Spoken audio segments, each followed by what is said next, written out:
एक छोटे से पहाड़ी गांव में, जहां धुंध अक्सर गांव को अपनी गोद में ले लेती थी, रहता था एक साधु जिसके बारे में कुछ लोग कहते थे कि वो भूत प्रेतों का साधक है, तो कुछ उसकी अदृश्य शक्तियों की कथाएं गाते थे।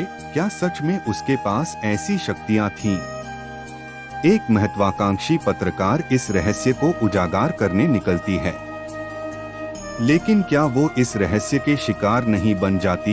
एक छोटे से पहाड़ी गांव में, जहां धुंध की चादर अक्सर गांव को अपनी गोद में ले लेती थी, रहता था एक साधु जिसका नाम था वृद्धाचार्य। वो अक्सर गांव से दूर एक गुफा में तपस्या करते थे।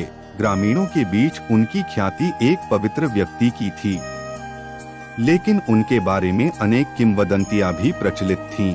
कुछ उन्हें भूत प्रेतों का साधक मानते थे, तो कुछ उनके अदृश्य शक्तियों के कायल थे। इन किंवदंतियों ने एक युवा महत्वाकांक्षी पत्रकार अंजलि की जिज्ञासा को उत्तेजित कर दिया। वो वृद्धाचार्य की कहानियों से प्रभावित होकर उनके बारे में एक रिपोर्ट लिखने का निश्चय कर लेती है। गांव वाले उसे आगाह करते हैं, लेकिन अंजलि की जिज्ञासा उसे रोक नहीं पाती। एक सर्द शाम अंजलि साहस जुटाकर वृद्धाचार्य की गुफा पहुंचती है। गुफा के अंदर का दृश्य अद्भुत था। दीवारों पर प्राचीन लिपि में कुछ लिखा हुआ था और बीच में एक गहरा काला कुंड था। वृद्धाचार्य ध्यान की गहरी अवस्था में थे। सावधानी पूर्वक अंजलि उनका इंटरव्यू शुरू करती है। इंटरव्यू के दौरान अचानक एक अजीब सी ठंडक हवा की तरह गुफा में फैल जाती है। कुंड के पानी में हलचल होती है, जैसे कोई विशालकाय जीव उसके भीतर जाग रहा हो। वृद्धाचार्य की आंखें धीरे धीरे खुलती हैं और उनकी आवाज गूंजती है, तुमने जो जगाया है उसे सोने नहीं देना चाहिए। अगले ही पल गुफा के भीतर एक रहस्यमयी रोशनी फैल जाती है। अंजलि डर के साथ ही उत्सुकता भी महसूस करती है। रोशनी के केंद्र से एक आकृति उभरती है, एक खूबसूरत महिला, परंतु उसकी आंखें शून्यता लिए हुए थीं। वृद्धाचार्य कहते हैं, यह गुफा की रक्षक है जिसे तुमने जगा दिया है। अब तुम्हें ही उसे वापस सुलाना होगा। अंजलि समझ नहीं पाती कि क्या कर रही है। तभी महिला की आंखों से आग की लपटें निकलने लगती हैं। गुफा हिलने लगती है, पत्थर गिरने शुरू हो जाते हैं। बाहर से भी भूकंप जैसे झटके महसूस होने लगते हैं। वृद्धाचार्य घबराए नहीं, बल्कि शांत स्वर में अंजलि को एक लोहे की कुंजी देते हुए कहते हैं, गुफा के बाहर एक विशालकाय दरवाजा है, उसमें यह कुंजी लगाओ। अंजलि हिम्मत जुटाकर बाहर निकलती है और कुंजी लगाती है। दरवाजा धीरे धीरे बंद होता है और गुफा के भीतर की हलचल थम जाती है। जब वो वापस अंदर जाती है तो गुफा शांत है। वृद्धाचार्य की आंखें बंद हैं, लेकिन मुस्कान उनके चेहरे पर खेल रही है। तुमने अच्छा किया बेटी, वो धीरे से कहते हैं।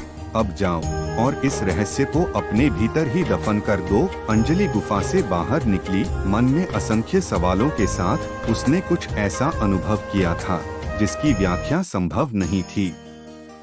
वो जानती थी कि ये अनुभव उसे जीवन भर सताएगा। दिन बीतते गए और अंजलि ने अपने जीवन में बदलाव महसूस करना शुरू किया। वो पहले से अधिक शांत और संतुलित हो गई थी। उसके अंदर एक जागृति हुई, जैसे कोई अदृश्य शक्ति उसे मार्गदर्शन कर रही हो। एक दिन सपने में उसने वृद्धाचार्य को देखा। वो मुस्कुरा रहे थे और बोले, तुमने जो देखा वो सिर्फ एक झलक थी, असली ज्ञान तुम्हारे भीतर है, उसे खोजने की यात्रा जारी रखो। अंजलि ने सपने के महत्व को समझा। उसने पत्रकारिता छोड़ दी और एक आध्यात्मिक यात्रा पर निकल पड़ी। वो विभिन्न गुरुओं से मिली, ध्यान और योग सीखा। सालों के साधना के बाद उसे एक अनुभव हुआ जो उसकी जिंदगी बदल डाले। वो उसी गुफा में वापस लौटी जहां उसने पहली बार वृद्धाचार्य को देखा था। गुफा में अब पहले जैसा अंधेरा नहीं था, बल्कि एक सूक्ष्म प्रकाश फैला हुआ था। कुंड का पानी अब स्वच्छ और पारदर्शी था।